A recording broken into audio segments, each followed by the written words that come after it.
Hello, our lesson today is about synonyms and antonyms. To start with, let's see what we mean by synonym. A synonym is a word or expression that has the same or almost the same meaning as another. For example, beautiful and pretty. However, you should notice that a word may share an identical meaning with another word. I mean, they are synonyms, but the two words are not necessarily interchangeable. For example, blow up and explode share the same meaning, but still, there's a difference between them. Blow up, for example, is informal, used more in speech, and explode is more formal, and it's used more in writing and careful speech. Synonymy might take place with all parts of speech, including the open class and the closed class. Let's have a look at some short lists of synonyms in English, which is basically listed by the parts of speech. Nouns: children, kids; mother, mom; seat, chair; dawn, sunrise; stomach, belly. Verbs: answer, reply; beat, defeat; begin, start; close, shut; leave, exit; speak, talk. Adjectives: big, large; correct, right; crazy, mad; hard, difficult; ill, sick; clever, smart. Adverbs: almost, nearly; badly, poorly; fast, quickly; rarely, seldom; sometimes, occasionally; surely, for sure; carefully, cautiously.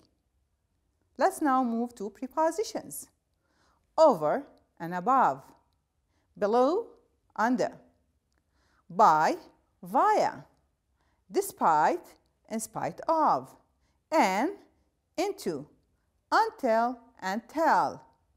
Conjunctions: and, plus; because, since; but, yet; once, as soon as. Interjections: hello, hi; no, nope; thanks, thank you; yes, yeah. You can see that synonyms can be very similar, but they do not necessarily mean the same. For example, the words beautiful and handsome are synonyms, and they both mean pleasant to look at. But at the same time, they are different, since beautiful is used to describe a woman, while handsome is used to describe a man. In addition, some words are synonymous in certain contexts, but they are totally different in another context. Let's now take, for example, the words rich and wealthy. When it comes to money, the two words are synonymous. We say, John is a rich man, and we can say, John is a wealthy man. So, both rich and wealthy are synonymous when it comes to money.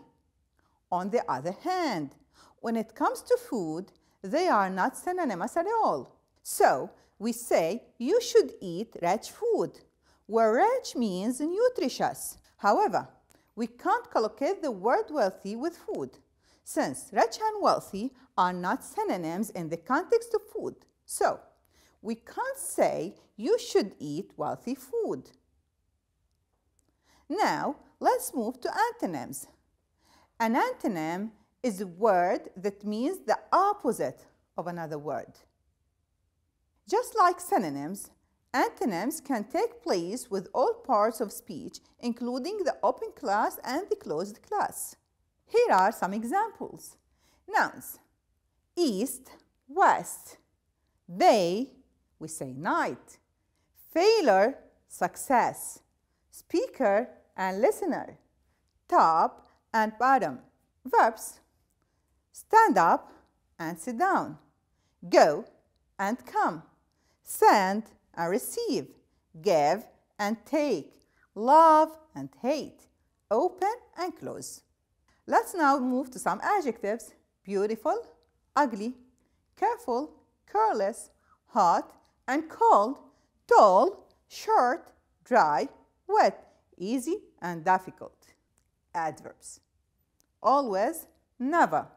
Here, there. Carefully, carelessly.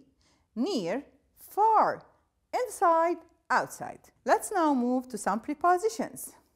In front of and behind. Under, over or above. From, to. In, out. On, off. With or without. Again, you should be careful that words that are antonyms in certain contexts are not antonyms in other contexts. Let's take the words old and young. When related to people, we can say, John is old while Mary is young. But when it comes to things, old and new are of no relation and they are not antonyms.